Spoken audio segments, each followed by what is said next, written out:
This is the recording from managing processes for BA101Z at Lynn Benton Community College. This is Business Foundations. My name is Ashley Hogan. I'm an instructor for this course. We are just going to go over these slides real quick and as an additional supplement to you working on your learning plan. So when we're looking at managing processes, we're looking at operations management. We're looking at the responsible parties or people who need to go from some sort of concept. So it might be an R&D concept, uh, a tech startup, some sort of concept into a finished product or service. So the person or persons responsible for the getting the product or service from point A to point Z is the operations manager or the operations manager team. The process within that could include decisions about the way things are going to be processed. So common production managers are going to look at maybe a project-based manager. So you'll often see these people bringing proposals to the financial department within a business that this is a project they want to do or want to work on, and the financial department is going to say whether, yes, it's going to be beneficial to the company financially or not. Batches, maybe they're working on a specific product within groupings. Mass production is going to be where they're scaling up the batch. We're going from a small group of things to a large scale production of some sort. And then continuous production are usually going to be something like assembly lines or things like that. The example I'm going to use in this case is a lumber mill. A lumber mill is something that's going to be in a form of continuous production, in that they are going to move from log to board very regularly, many times throughout a shift, throughout a day, week, month. It's going to be a continuous thing that keeps moving. They're doing the same process over and over again. One of the things that we can utilize is things like data mining and warehousing and sharing to our benefit. So data mining is that process of automatically searching or using computers and AI to search large stores of data to discover some sort of pattern or trend. So it might be, okay, I need all of the customers within this 3 million customer database that are women between the ages of 18 and 35. Data mining is going to do that work for you, as opposed to you looking through each entry on your own.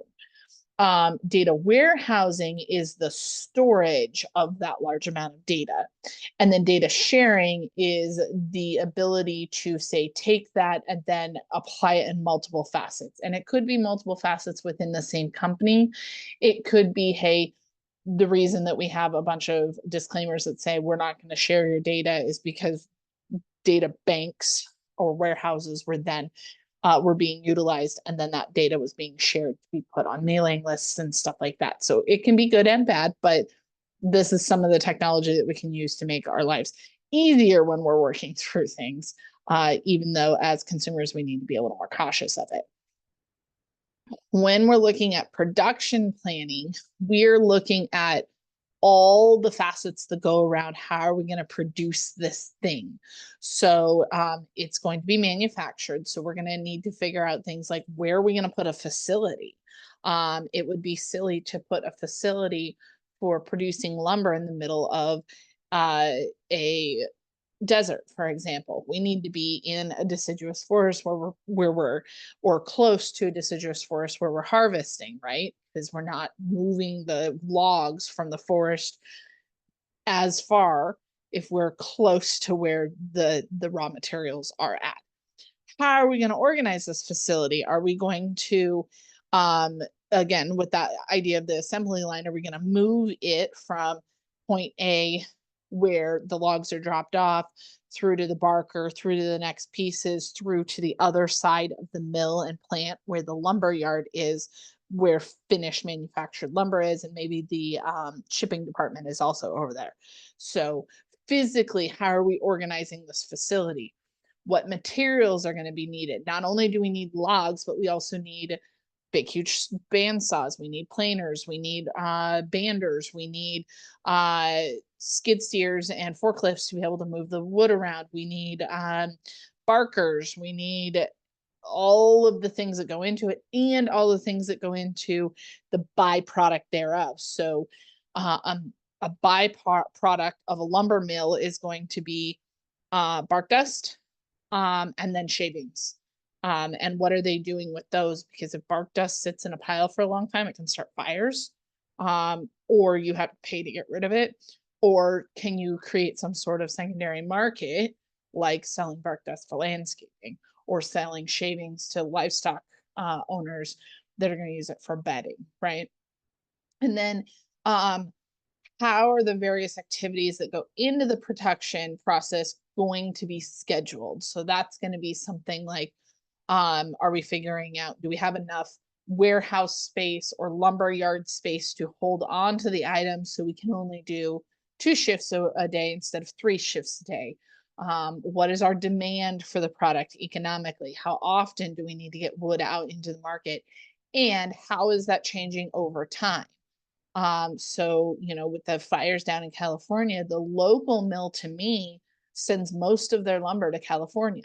The demand has gone up, obviously, because we've lost a bunch of homes down there. So now we're having to rebuild, so they need more lumber. So things to think about, not only pre-planning in the manufacturing process, but also continuous planning. And then secondarily to that, in the continuous planning, where are we going when it comes to creating more efficiencies, which I'll get to in a minute. So considering the location of that facility, we need to look at, I talked about specifically proximity to the suppliers or where the raw materials are coming from, but we also need to be looking at where are our customers. So while this facility is very close to deciduous forests here in the valley, all of their customers are in California. Every single shipping of wood is either pulled out on a semi truck or a rail car and almost always goes to California. And then also skilled labor. Do we have people who can do these jobs here? Or is in this case, it's a labor skill that can be taught on the job.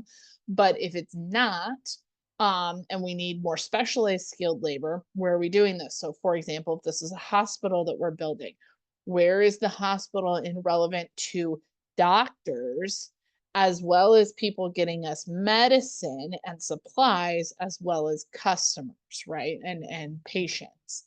So we can think of it in multiple applications. Environmental regulations, especially for manufacturing something, what are our byproducts? How are we affecting the people around us? What are we doing to our waterways? What are we doing to air quality? And how does the EPA get involved with that when it comes to those environmental regulations? Financial incentives offered by state or local development authorities. These are the economic specialists within the cities and states. Economic specialists are, their whole point is to try and get a company to choose your town to move into. So I'm in Lebanon. They're currently building a Tractor Supply. My sister happened to have been the economic specialist in Lebanon and worked to get some of the things like Chipotle and stuff like that into Lebanon, which makes Lebanon more appealing for people to come and live in places like Lebanon or Sweet Home, as we're moving into having more options. One can strongly make a case for small mom and pop places versus having large facilities come in, large chain stores like Tractor Supply, stuff like that. However, the flip side to that, this could be a whole discussion on its own. The flip side to that is, how are we employing the people within our communities? Because if we only have small businesses, can those small businesses support enough people within the community that people don't have to leave because they can't afford to live there? So What happens with those economic specialists is sometimes they can create some sort of incentive, maybe it's a tax break or something like that, to move a facility into a rural location or into their location. And then kind of circling back to the environmental regulations is what is the quality of life considerations that we need to look at for people who live around the facility that we're creating, and then potential future expansion. If the next step to expansion is you've got to buy people out of their homes to get them to leave so you can expand around them, that might not be the best place to put it. Versus if you're potentially taking up farmland, which as as a farmer's wife that struggles, I have a struggle saying that out loud because I get not expanding into people's homes and that type of expansion, but at the same point, when we're taking away farmland, I also kind of get the heebie-jeebies because we need farmland to live.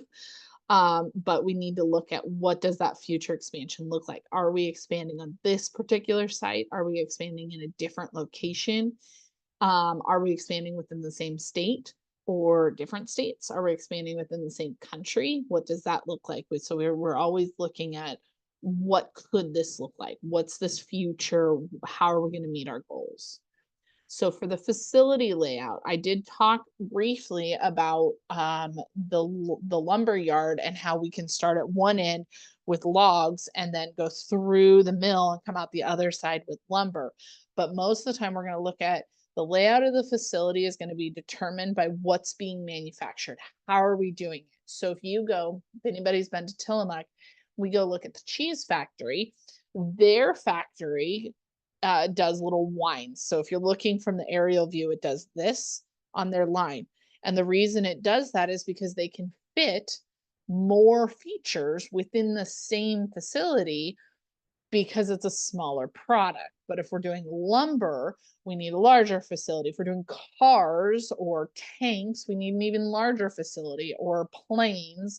So we have to look at what we're manufacturing and how can we function this facility where everyone's safe, everyone can get their jobs done, and it is taking up, in theory, the smallest footprint possible, because the larger the building is that you have to create or the property you have to use, the more expensive it's going to be. So types of layouts that we can look at is we can look at the process layout, so the arrangement of the equipment, how it's going to function. In theory, you're going to put, the first thing right next to the second thing, right next to the third thing, so you're not moving up and down through levels or across the facility because things are not in the right order.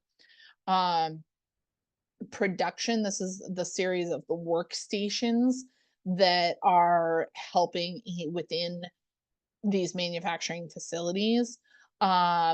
We can use cellular approach, which is designed for a specific part of the product. Very common in tech situations. I've seen this at HP. So instead of having an assembly line, we're going to have, okay, all the work is done here, and then we're going to move it here, and then we're going to move it here. And then fixed position, this is large product stuff. They're going to stay in place, and then workers and equipment are going to come to them. So something like hay production, the hay field doesn't move. We can't move the hay field closer to us. So we go to the product, right? And then it has to be brought back and stored someplace else. So practice question for you. What would be the best facility layout and production process to produce candles? And there's no right answer to this specifically. But kind of think about that layout. Like, what do we need? We need some PPE or some safety gear, personal protection equipment, because making candles is hot. We can get burned. So where is our PPE and where is our first aid kit relevant to where stuff's being burned and where stuff's hot? Is it near the grease or is it near the packaging center? Right? Or I say grease, but I mean, wax. Or is it near the packaging center where the most you're going to get is a paper cut when you hurt yourself in a box? So thinking about even those kind of details. What kind of flooring are we using? If we spill hot wax, how are we cleaning it up? How are we preventing slips and falls? Things of that nature. What kind of ventilation do we have? because depending on the type of fragrances used, we have to take that into account too. How often are we having to clean equipment because we've chosen to do 1000 Yankee Candle smells instead of just 4, right?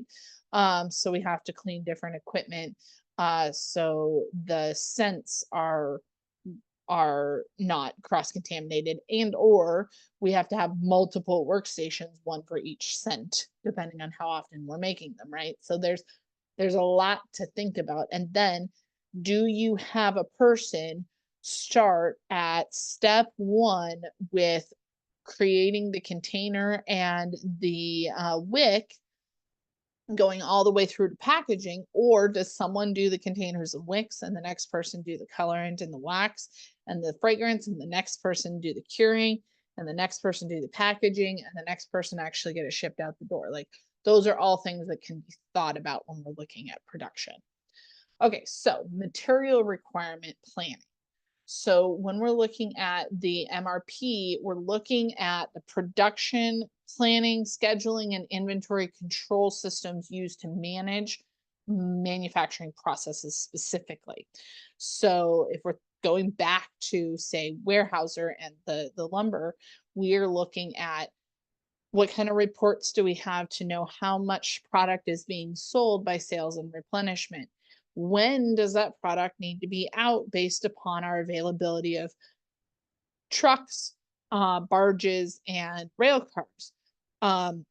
Who is controlling this inventory? Because if we're making too much of the wrong product, it sits in the yard and ages out because we're in Oregon and it gets rained on and it's raw lumber, right? Uh, so all kind of things that we need to look at to manage the amount of inventory that exists. And if you have not taken a managerial accounting class, which is 213, BA 213, or BA 215, which is survey of accounting, you will not you'll not fully get this yet, but you'll get it as soon as you do take that kind of class. When we're in a manufacturing facility, we are actually looking at 3 different types of inventory. We're looking at raw inventory, or things that are not the thing that we're selling yet. So in this case, logs. Then we have works in process. So this is stuff that is coming through the mill, is physically in the mill at the time. The facility next to me it's 6 miles from me, is the fastest stud mill in North America. So they don't even deal with works in progress because they can get a board from a log to sitting in the yard as a piece of lumber in like 4 minutes. So it's not worth it to them to do that, but something that takes more time, say a car or a house, is going to have a work in process button where it's not raw materials yet, but it's not finished goods that we can sell. And then we have the finished goods inventory, which is the actual lumber sitting in the yard. So some of the things that we need to do with this system is we are going to ensure the materials are available for production. So we're going to make sure we have enough logs in the yard. We're going to ensure the products are available for delivery to the customer. So we have enough raw material and enough finished goods, while maintaining the lowest possible material and production levels in store. So I'll get to it in another slide, but it's called just-in-time inventory. If we could, in an ideal world, we would move the logs through the mill onto the lumber yard and out the door in the same day.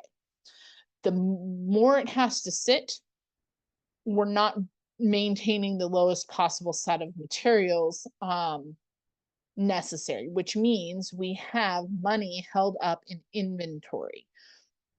And while inventory is a pretty liquid item, meaning it turns to cash rather quickly, it can eat up a ton of your financial resources. And then last, we're planning manufacturing activities, delivery schedules, and purchasing activities. So typically this situation is split up into multiple people. Someone's going to be in charge of delivery. That's usually the shipping clerk.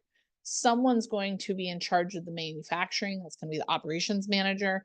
And then somebody's going to be in charge of purchasing activities. And that's going to be somebody out in the timberlands working with the operations manager.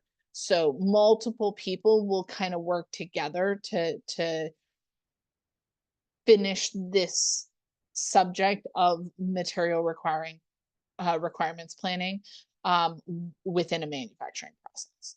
So just-in-time inventory, I just spoke about. The whole point of just-in-time inventory is that we have the least amount of inventory sitting in the warehouse possible, or in the facility, wherever we're holding on to our inventory. And we are ordering just enough to meet our manufacturing needs, and we are making just enough to meet our customers' needs. So the closer we can get to zero within our inventory process, the more efficient just-in-time inventory is working. Because if we don't have just-in-time inventory, what we have is issues with obsolescence, which is something that goes bad, either material, something rots, something happens to it, theft or shrink, some sort of damage happens, and we have to throw product that we've already put resources into away because we can't use it. And so the idea here is that the better the ops manager is at accurately forecasting materials, we can keep all of our direct labor moving at the same time. And then we don't have a bunch of finished products sitting in the yard. And of course, there's a lot of factors that go into this. The best laid plans don't work always. So in an ideal world, the op manager is going to perfectly predict how much wood we're going to sell. And then the shipping clerk is going to work with sales and replenishment, and they are going to sell just as much wood as being produced. Granted, this goes completely sideways the second a bandsaw breaks down, or the planer breaks down, or the mill loses power and they can't run the machinery, right? So with that in mind, you have to have some inventory, but it's this consistent balancing act that the ops manager plays. So tools that operations managers use are as follows. So the NAT chart is going to be someone who is looking at this on a piece of on a date sheet. And looking at, okay, how many days do we need to do this? So sorry, what we're going to start with is the task. So the tasks are over here. We order them in chronological order. And then we're going to look at a date sheet.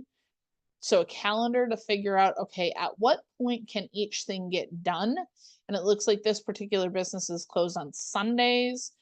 So nothing happens on Sunday, but we show, okay, what's happening and where does it go in the next process, and what can happen at the same time. So while we're determining the birdhouse customer has ordered something, we can also prepare that customer's invoice. And then while we're working on actually making the customer's birdhouse, we can start preparing the packaging and the shipping labels. And then once everything's packaged, we can tack it, we can get it all ready to go and get it out the door. So this is the way that this chart works. It's old school, not my favorite. I've had to use them a couple of times, but for very visual people, they make total sense. But the next one is going to be your PERT, which is the program evaluation and review technique. So for complex schedules with interdependent steps. So this would be a good example. A house would be a great example. Complex schedules. You need to have an interdependent steps. You need to have framers there, but the framers need to be done before the siders and drywallers can come in. But the drywallers can't come in before the electricians and the plumbers are done. And so if anybody falls behind in all of this, everything falls behind. Okay, so it's for really complex things. So we're going to analyze the tasks involved in completing a given project, whatever this is. So we're going to use a house as an example, and the time needed to complete each task, and then identify the minimum amount of time needed to complete the entire project. So what you'll see on construction projects, especially those that are funded by a city or a state, is that you'll see signs go up. So in Lebanon, they're doing something over on Airport Road right now. It's going to be closed until like August, right? So there's been signs up, closed from March 30th to, or April 30th to August, whatever. I don't know how long it's been closed, but the idea behind that is the contractor has given the minimum amount of time that this needs to take on looking at all of the different tasks that need to happen. And in theory, they're going to get it done when they say they're going to get it done. They may have put a buffer in there of some sort. What sometimes happens is those contractors will get bonused if they get the project done early, which is a double-edged sword, because early doesn't always mean it's done with the best quality. On the flip side, they'll get penalized if they get it done late, which again has a double-edged sword, because if they're doing it late because of something going wrong, they may, you know, excuse my language, half-ass something in an effort to not have to pay any money. So you see this complexity, and then we throw money at the situation. And in the theory of best laid plans, we're going to get it done in the minimum amount of time required. Nobody's going to be late. Nobody's going to break anything. Nobody's going to have employment issues. COVID's not going to happen. That shuts us all down from working on a project anyways. We're not going to have supply chain issues. All of those things can change all of this. But the theory here is that we're going to look at it and do everything to the best that we can. So we're going to we're developing the system primarily to simplify the planning and scheduling of these large complex projects, which I do this kind of project management, and I have yet to see it like be simple. I think it just gets easier. But the goal is that we're organizing things in the most effective sequence. And if we can double up on things happening at the same time, like say so going back to the house, the framers are done. So while the framers are finished, the guys working in the exterior siding can start working at the same time that the electricians and plumbers can work inside. So 3 things are happening, maybe 4, the roofers are also there, can happen at the same time to then organize this project into a smaller time. Okay, critical path method. This is the one that I was taught. So it calculates the longest path of planned activities to logical endpoints or to some other end of the project, the earliest and the latest that each activity can start and finish without causing any sort of delay, which activities are determined to be critical and what can be delayed without extending the overall project duration. So going back to the house, something that would be critical, plumbing and electric, those have to happen before the drywallers happen. Any delay on that delays everything else, right? But the drywallers, once the drywallers are up, the painters can work at the same time as the tilers and the cabinet setters. Those projects won't delay each other. Mostly the cabinet setters may delay the tilers if they're putting up backsplash, but there is so what we use this item or this kind of worksheet for is we start here and we're looking at the total length of day, and then we're looking at how each project falls into each other, and then what projects can be done on their own. So I'm used to a little bit more complicated version of this, but these are all the projects that the framers have to be done before the electricians. We can do electricians and plumbers at the same time, but the drywallers have to be here, and they delay the painters, but the painters don't delay the tilers, so the tilers will be down here. So it's just kind of moving that timeline around. Okay, so we have new technology, however. So we can use technology to manufacture products faster and more efficiently. So computer aided designs, this is going to be doing 3D renderings on the computer. This is going to be, think about television and movies. How has animation changed? Animation, the quality of animation and the length of time has changed significantly because of computer aided designs. We're not hand drawing every single frame, right? We can now run that on the computer. We can have the computer duplicate images and then shift things. It's still a very technical work where people are very skilled, but it changes the way we do technology or we do projects, right? Computer aided manufacturing, same thing. We're going to look very differently at a lumber mill now than 40 years ago when they were still pulling green chain and having to use bandsaws by hand, right?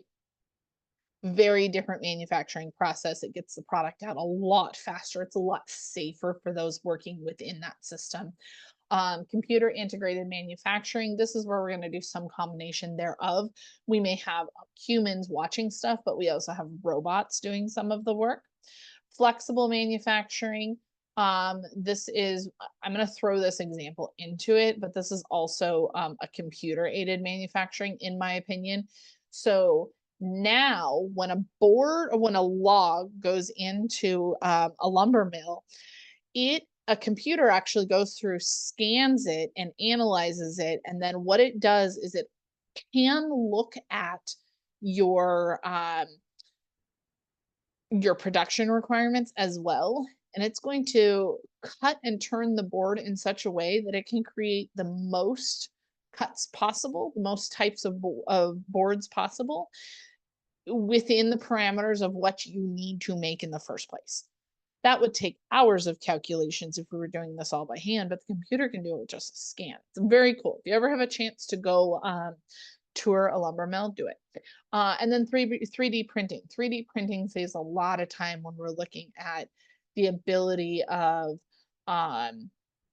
casting molds versus hand cutting something versus what can we do with the machine while nobody's sitting there watching it, right? Okay, supply chain management. So far, we've talked about operations, manufacturing operations, but supply chain management, we're going to be looking at activities that are going to maximize customer value while allowing the company to gain some sort of competitive advantage. So it might be that we're looking at product development, we're looking at where we're getting our materials from, we're looking at quality or quality of materials or delivery date of materials. We're looking at the actual production itself. We're looking at transportation. What's our best transportation method for this particular item? Does the item have an expiration date on it? Is it going to expire? What's going to get it there the safest? But we're going to try and do what's best for the customer while also doing it the most efficient way so we're making money, right? Hence is capitalism. Okay, so things that we do within a supply chain management to do that. Quality assurance. We're going to look at and ensure that products, goods, and services meet an expected standard. And then the companies are going to employ techniques as follows. So we're going to look at statistical process controls.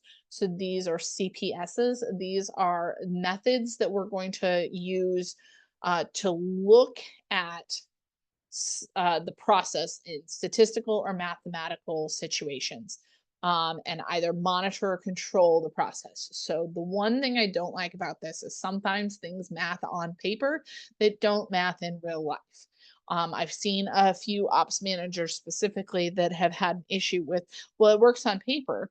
Well, these other outside factors that you didn't consider mathematically cause it to not work in real life. So it's something that is an option to look at, but should not be the only option when you're looking at this. So goal here is to ensure that the product operates at its full potential. Full potential is indicated at the point where the process produces as much conforming product as possible with the minimum of defective parts, reworks, or scraps. So going back to that lumber mill, we want the mill to move to produce as many quality boards as possible that are not broken, don't have wane, um, don't have other issues that would cause and that would cause a problem with a unit where it would need to be set aside and manually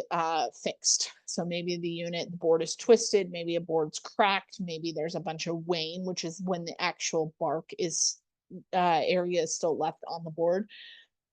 It's not something they're going to sell to a lumber company, right? Or to a box store. So they need to maybe slow the computer down just a little bit so then there's less scrap on the back end and less product being wasted or less product that has to be looked at with the human eye and then fixed, right? So going as fast as possible can create more errors. So you got to kind of figure out where that sweet spot is. Benchmarking. This is where where I spend the most time is within benchmarking. So we're going to compare business processes and performance metrics to industry bests and best practices from other companies. So we're basically going to look at two things. I look at two things, competition and historical. So when we're looking at these, we're going to look at quality, time, and cost. So if we can get the information out of our competitors, that's a great way to do it, but also to look historical data. What did we do last year? How are we going to make it better this year? For what kind of quality we're producing. How do we increase our quality or how do we keep our quality really, really high? Second, how long is it taking us to do something? So another farming example, my husband started producing grass hay last year. So we had no historical data. We just had what we could find of what competitors were doing. That's how we priced the hay. So in the meantime, what I had him do is I had him take a notebook with him. Every field he was in, I needed to know how many trips he made to the field, what equipment he was using, how long he was on the equipment, and how much fuel he used, and then what was our yield. All of that data told me how much we spent on any one piece of equipment and what our costs were. So did we lose money last year? Did we make money last year? How are we doing this? So then we could make historically accurate information for when we were pricing our hay this year. And granted, things are going to shift that. He was learning last year. He now knows what he's doing. So he's going to be more efficient. We have a different rake. The rake's going to make it more efficient. But we also are looking at, cost of what each piece of equipment costs and how are we utilizing this and what are our yields to see, okay, is it worth it for a particular customer to do this? Would it be more worth it if the customer adds fertilizer, weed control, so on and so forth? And we can do all of that with benchmarking. So management identifies the best firms in the industry or historical data or both. We want to look at similar industries if nobody does exactly what you do, but then we're going to compare the results and the processes of other stuff and our historical data to our own processes in a form of target or benchmarking.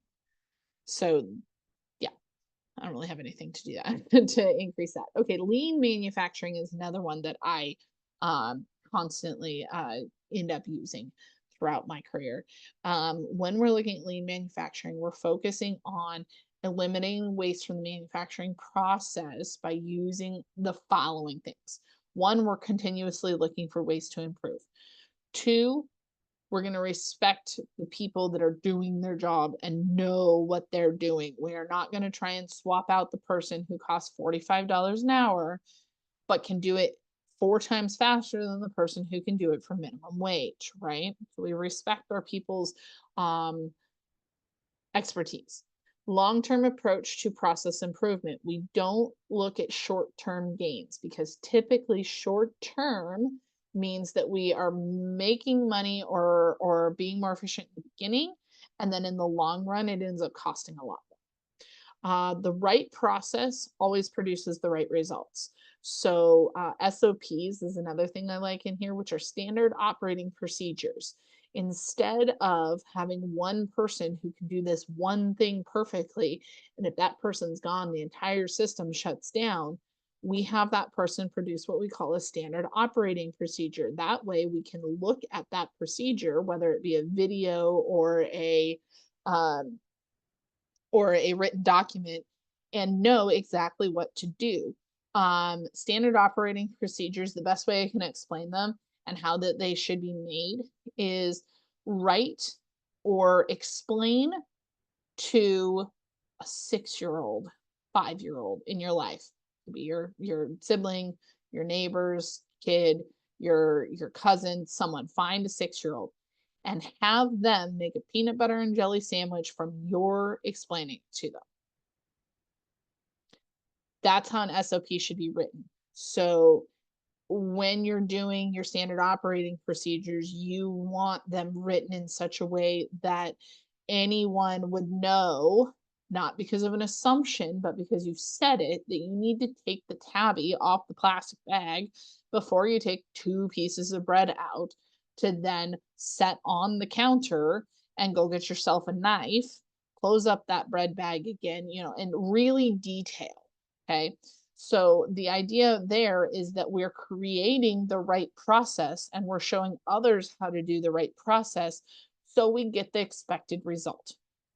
Then we're going to add value to the organization by developing our people and our partners. We're not going to just eliminate people that are causing issues. We're going to show growth. We're going to develop them to be valuable, to want to be more efficient, because every time we hire an employee, it's expensive.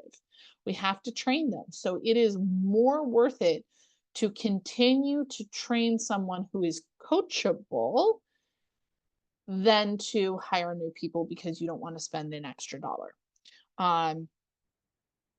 Typically, any of you guys who have a job or have had jobs in the past can think of the one person at your job that you're like, God, I don't want to work with them. That's the person that needs to be removed from the situation because they're probably not coachable. And what we see is people will hold on to that person longer than necessary, and then they lose the more coachable people because they don't want to put up with their crap, right? So we need to develop and add value to our people. And when I say partners, that's our customers as well as our vendors, right? Or our suppliers. And so the whole goal with this lean manufacturing is that we're constantly solving the problem. We are not in a perfect system. We're never going to be in a perfect system.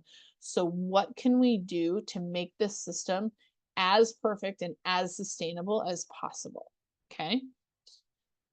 All right, so Six Sigma, and this is going to focus on eliminating defects and reducing variability. This is kind of the opposite of your lean manufacturing. Is we're looking at the problems instead of lifting the solution, in my opinion. So we focus on measurable and quantifiable returns. A lot of times what you see is if it doesn't pencil out on paper, then they're just going to tell you no, which there's a case to be made for that. But that's, again, another very long conversation. We're going to emphasize on strong, passionate management and leadership support. Passionate can come across as being a jerk.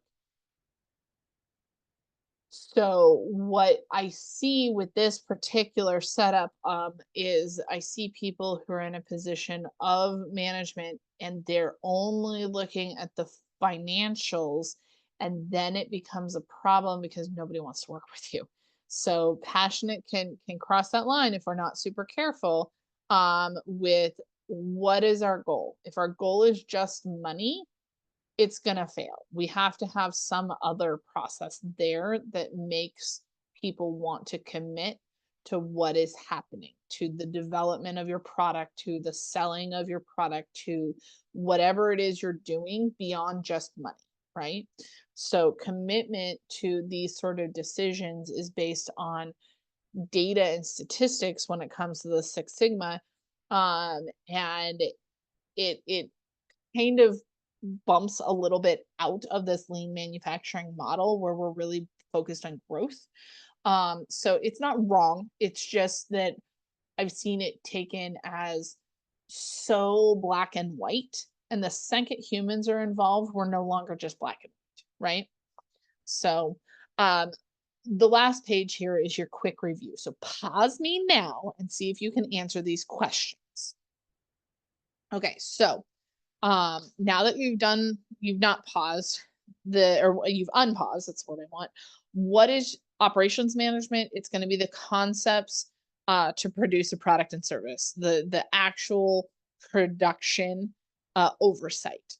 What are the four categories of production processes? We're looking at project based, batch, mass, and continuous production. Okay. How do organizations support operations in mining, warehousing, and data sharing? These all involve large data organizations that reduce the time spent on a singular activity. Okay. Next is going to be what are the components involved in planning and scheduling the production process? And we're going to look at the location of the facility, the organization of the facility, materials needed, and schedule. Okay. And then next, we want what existing and emerging technologies are changing the way goods are produced and delivered. Those are going to be computer aided designs, computer aided manufacturing, computer integrated manufacturing, and flexible manufacturing, and then 3D printing. The next one, why are supply chain management and logistics important? We're maximizing that customer value while we're creating a minimal cost input to allow for a competitive advantage. Okay. And then last but not least, what common management techniques are going to be used to ensure high end quality goods and services? Statistical process control, benchmarking, lean management, and then the Six Sigma. All right, if you have questions, email me or put them in the chat.